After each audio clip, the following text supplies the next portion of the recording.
Good afternoon, everyone. Good afternoon. Good. If you guys like, you can add the, first I want to welcome you to the Highlander Peer Mentor Brownback Symposium. We typically do symposiums in the past, it's been every month. Now we're actually just going to do them as a workshop once a semester, due to time and things like that. If you like, you can either take a picture of this or keep keep in mind you can add the facebook.com/Brownback Symposium or the Instagram Brownback Symposiums. That way you can kind of keep up with updates that I post, or I'll add quotes and things like that to the Facebook or Instagram. All right. How is everybody feeling right now? Pretty Good? Yeah. I don't like the energy. You're not Good. Good. Good. What exactly are you feeling? Are you alert? How would you describe your current mental state right now? Anyone? I'd say a word. You're alert right now? You feel happy? Yes. Good. Let me actually close it as well.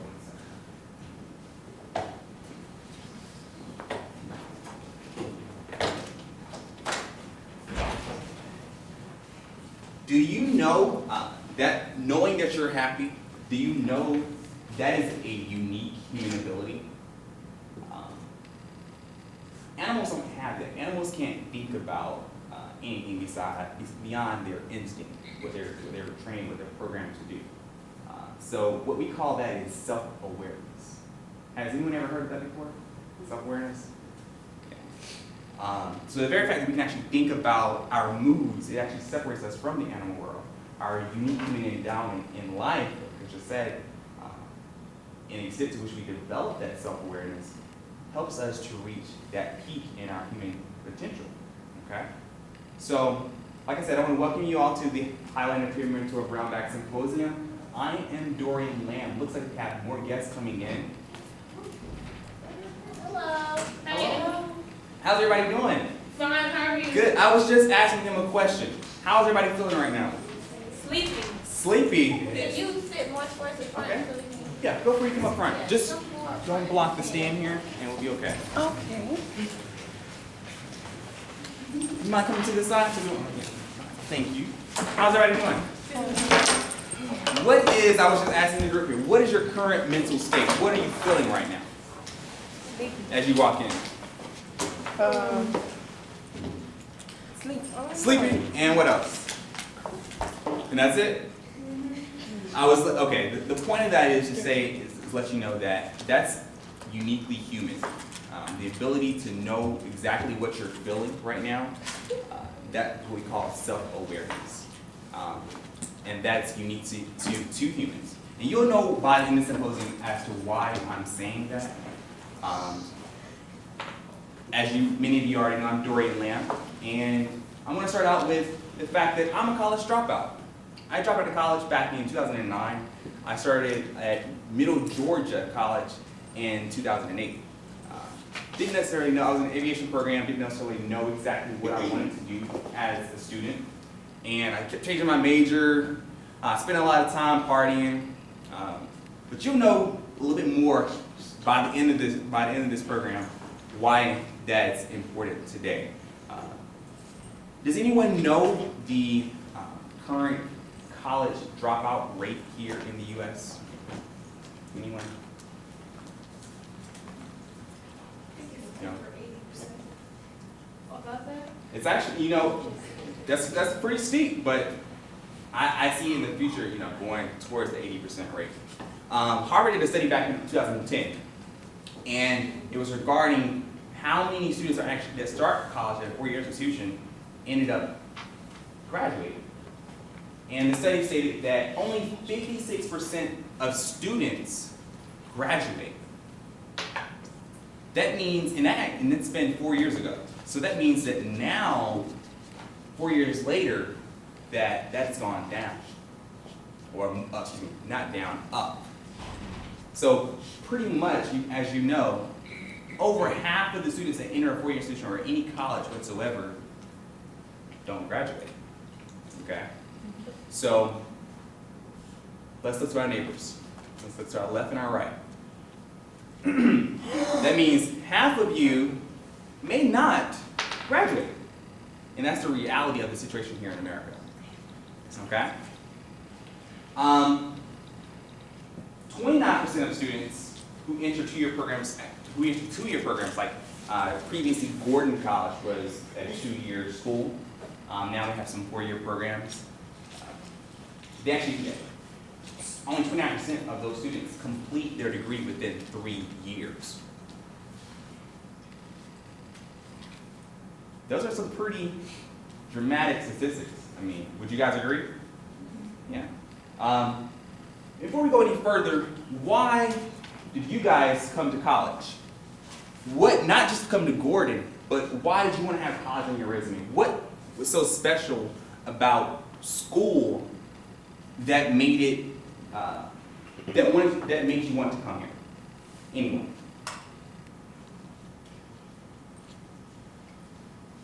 Well, I go. Okay. To make. Let's start with your name first. My name is Raviana Elliott. Thank you very much. To make my parents proud and also make myself proud and make myself like pursue my career. I want to be out there and be the only one in my family to graduate from college. Got it. I love it. Okay. Anyone else? Let's start with Alicia. Had her hand up first. Let's go with Alicia. My name's Alicia, and I chose to do this because I wanted to further my career, further my education, and gain more world experience that you wouldn't get from living at home with your parents. That's right. That's right. So that's why you kind of live on campus and things like that. I love it. And sir, start. Would you want to go first? Okay. He had his hand up first, and I'll get you. Start with your name and why do you come to college? I think that the higher the level of education you have, the better job you will have in the future. Okay. And you, Howard? My name is Howard Glover. I came to college because I believe that education is important in order to, make it into a career and just to make it in the real world. That's right. Okay. And I love all of the answers I just heard. There's no right or wrong answer with that. Now, as a result of actually being in college, do you, ladies and gentlemen, think that, or know, just from experience, can you still operate under the same function, the same mindset, the same habits, old habits from high school, the same ways of thinking that you did in adolescence now that you are an adult? Can you still operate on those same habits? Anyone? Howard shaking his head. Yes or no? Not really. Not really. All right. Anyone else? Anyone thinks that it's okay to stay remain the same? Yes, sir. Let's start with name. Jose. Jose. Okay. And I think it really comes down to the individual, because I don't feel like I've had to do like a change to my way of thinking, but I just think it's kind of like the next step, like a enhancement or progression of the way you live or the way you work or study. So it's kind of like the added responsibility. Okay, I love that, Jose. That's a great answer. And I'm not going to answer that myself for anyone here. I'm actually going to allow you to answer that throughout the program today. Because I want you all to understand the purpose of this by the end of the program today. What is the title of the program is "Don't be reactive, be proactive." And we're going to find out and kind of dig in, get the meat of what is the difference between proactivity and what's the difference between reactivity. Okay? This actually leads me to my first habit and one of those most effective habits of highly effective people, and that's proactivity. What does proactivity actually mean? Brian.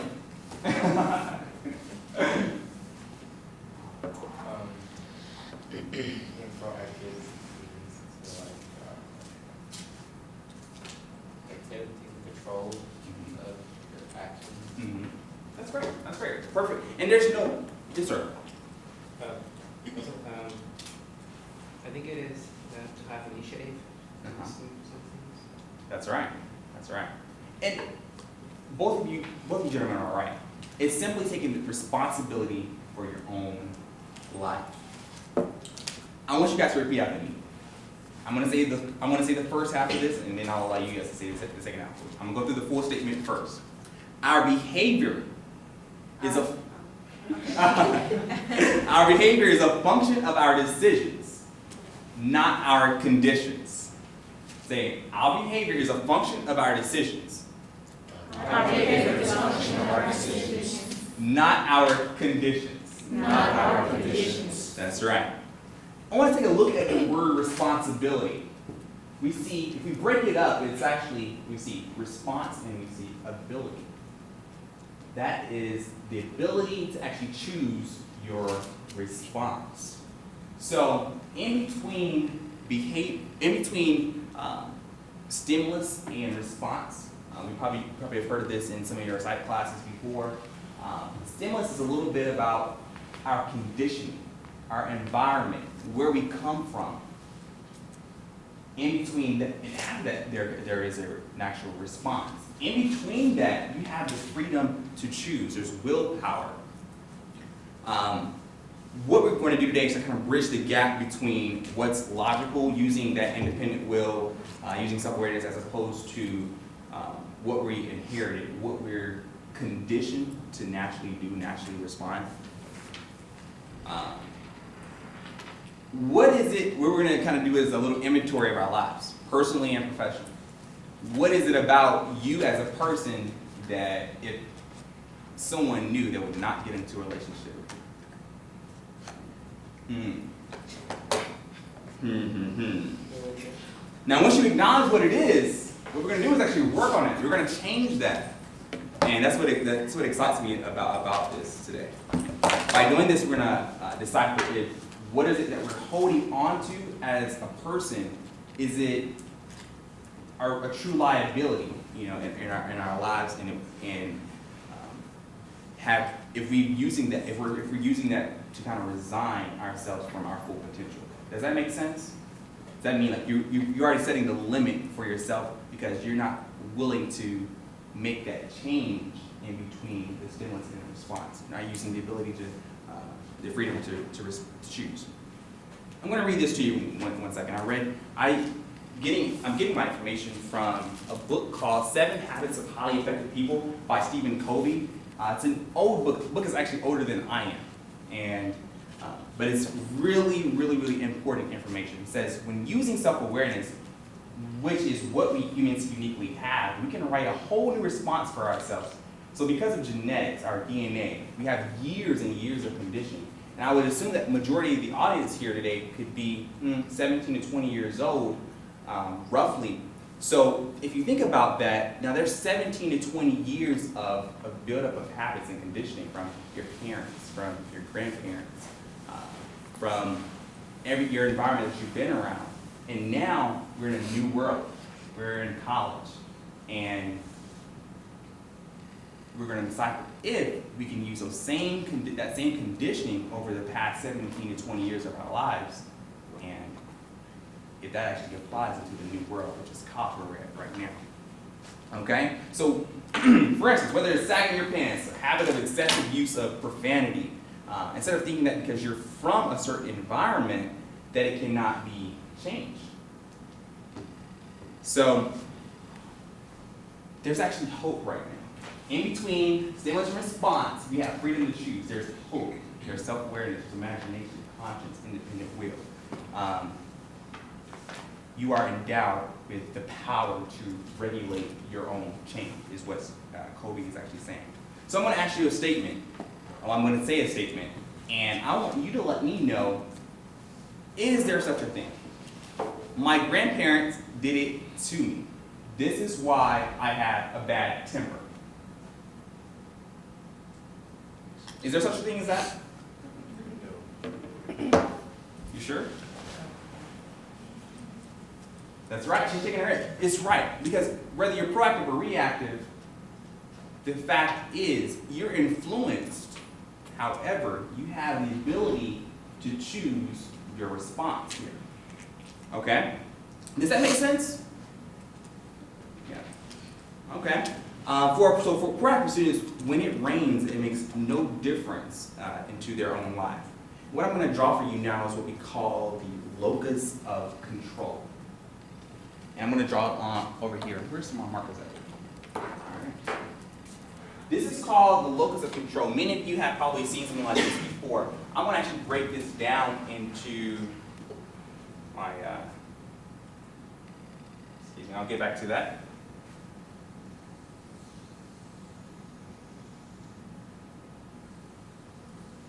This is you. All right?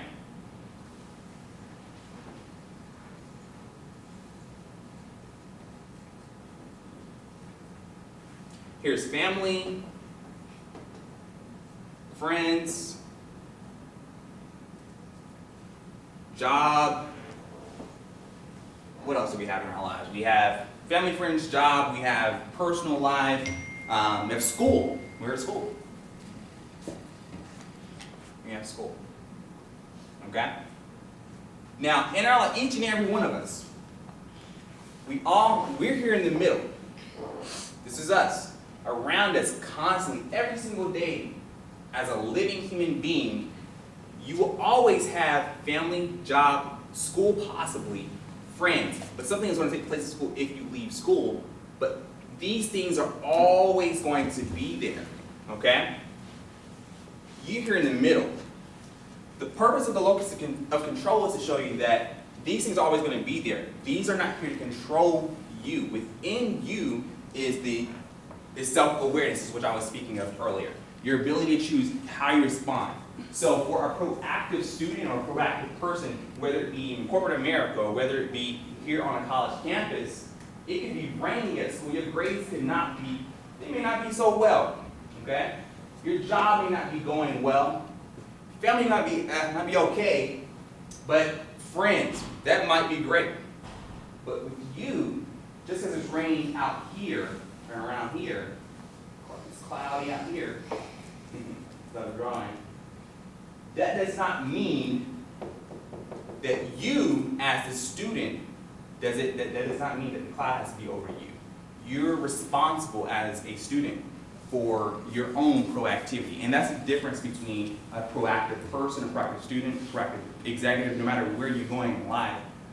That is the difference between someone who's reactive and someone who is proactive. Allow me to pull this back up. All right, there we go. So, as it's saying here, many of us have mistakes of the past. We have friends' ideas. We have actions of others that are always on the outskirts, always going to be around us. But within us is our own self-awareness, our own power, our own actions, our own things that we actually can control. Typically, reactive students are the ones who are focusing on the things outside of their control. They're focusing on what someone else is thinking about them. Does anyone know anyone like that? Yeah. Yes. Focusing on, it could even be school. They're so involved that they lose who they are intrinsically, okay? Many are focused on friendships, whether this person likes me or not, whether my professor likes me or not. My professor didn't give enough information for this test. That affects me somehow, okay? So that's the difference between someone who's actually proactive and someone who is reactive. It's the exact opposite of proactivity. Reactivity is the exact opposite of proactivity. So, if we do not use our self-awareness, if we live like animals, kind of out of our own instincts, our own training, our own conditioning, would we not be limiting ourselves as just like an animal would?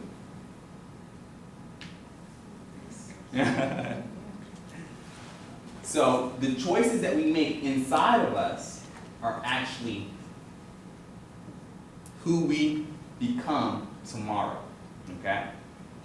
So if you focus on what's on the outside, your family, friends, job, school, things outside of yourself, even as leaders, here on campus, many of us are leaders. We allow the actions of others, other people's mistakes, to control us and end up forgetting ourselves on the inside.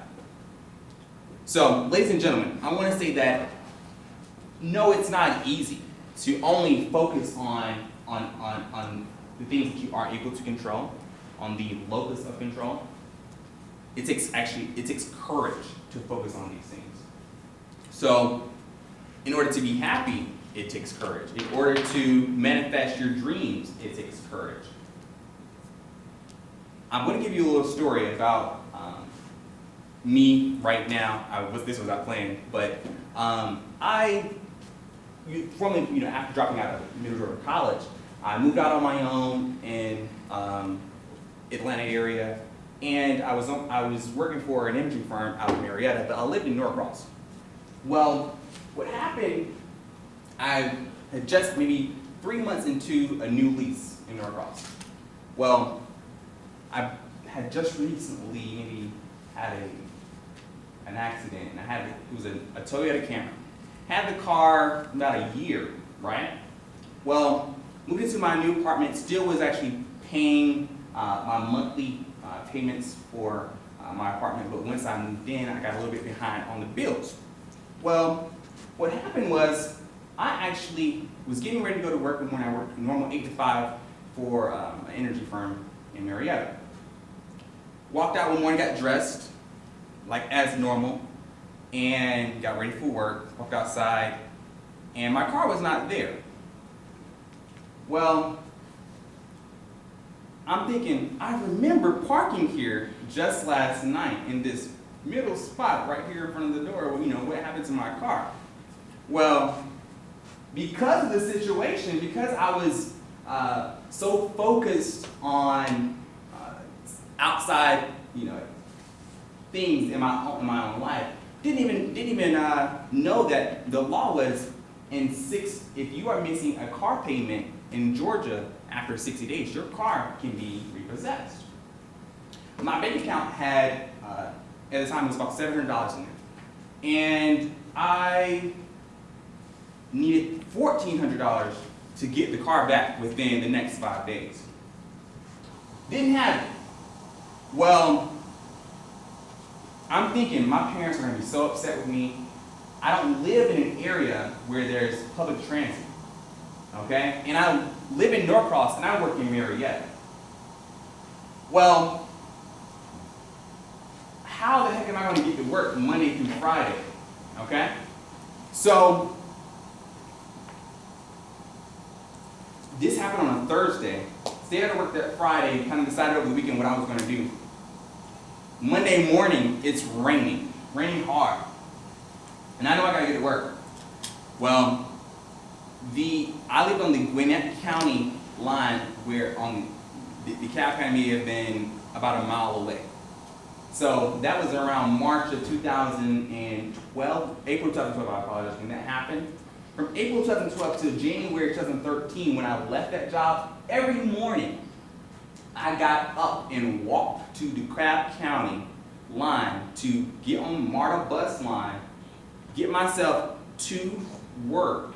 That meant taking the bus to Doraville Transit Station from Lawrenceville Highway, all the way to taking Doraville down to Art Center Station downtown, and then catching another bus from Art Center to the mall in Cobb County.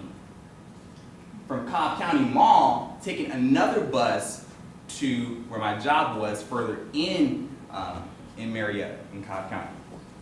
So that was about a 3-hour commute Monday to every morning to get to work, and then 3 hours to get back home every night after working an 8-hour shift. Sometimes I miss the bus, sometimes it's raining, sometimes I could be wearing this, clothes get wet, I might have a book bag and a separate pair of clothes, but I made it happen. So the idea of me saying that is, when you really want it, if you really want it bad enough, if you really want to get that degree, if you really don't care so much, not saying don't care, but if you don't focus so much on family, on friends, on school, but you got to get what you got to get for you, you'll make it happen. So here, when it comes to our grades, when it comes to our association, who we hang with, who we deal with on a daily basis, if we know we're dealing with mediocre people, then you're gonna get mediocre results. So when you guys see me around campus, or when you see me anywhere, you see me in Melvin Hall in the building, keep in mind that I always put my priorities, and I'm a student here. This is gonna come first. Do never, you never wanna focus on things outside of your control too much, okay? And that was a little me on my soapbox, but the whole point of this is, when I dropped out of college, I dropped out of college because I was so reactive as a student that I was not taking the initiative to ensure that what I did every single day was great. Some of the habits that I've had as a student is actually going to Ms. Caesars in the Student Success Center. She creates a time management schedule from the time you wake up in the morning to the time you go to sleep at night, okay? This is our thing. You have all the resources on the college campus that you need to be that proactive student. There's nothing holding you back besides yourself, that center, that locus of control, okay? You schedule out your study times, and every Sunday night, I probably could have typed this out and give you guys an example, but every Sunday night, what I do is I create a to-do list for the entire week ahead of time. Whether it's going to class, whether it's I have a test or a quiz that week, I know exactly what I need to do. And as I go through the week, I make a checklist. I check everything off. By the end of the week, I see that I've accomplished everything I needed to do that gives me that personal sense of accomplishment. I don't need to get any sense of accomplishment from friends, family, job, or school. That comes from me, okay? So this is exactly what I want you guys to kind of get a gist of today. What caused me to change, failure, as I just told you, I showed a story with you. But now as a student, I want you guys to also remember that you have the opportunity now, while you're in school, to make any change within yourself that you need to do. So I challenge each and every one of you to seek what is it that would be holding you back from that full potential, from getting to the peak performance. Once you find that, everyone is different, but once you find that, create steps on how you're going to get there. If you have a 5-year plan, what are you going to do every single day for the next 5 years to make sure that you reach that end goal? Does that make sense? All right, I want to thank you guys for your time today. I have a quote for you at the end here, and it says, your life ends up being a composite of all the habits you've developed. Habits are the building blocks of our lives, not the goals or the grand schemes or the vision or the big idea. It's what we do every day that matters more than anything. Develop good habits that will carry you through to a very successful life, by Stephen Covey. All right, thank you guys.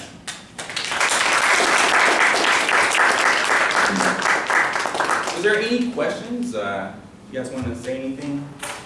We can actually do a quick, if you like, I was planning to do this. I was going to show you an example of different between reactive language and proactive language. Typically, we can hear excuses around campus, especially from the mediocre people I was just telling you about. For instance, you can say it yourself, or you can hear someone else say, my roommate or my professor just made me so mad. In reality, what you're saying is my emotional life is governed by something outside of my control. What a proactive student can say, I actually control my own feelings, and you or anything else has no power over me. All right, and we can actually create if you want me to email you a worksheet and a copy of some of the reactive language, I can do that. You can just give me your email on the back of the sheets that are listed here, and I would love to help you out there. You guys want that? All right.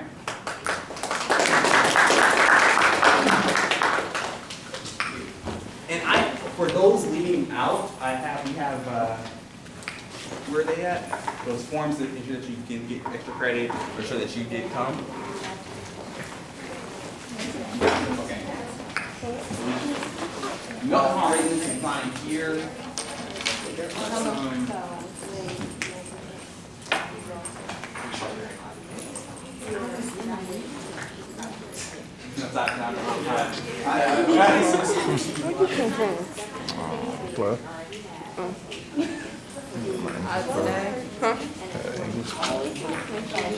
Thank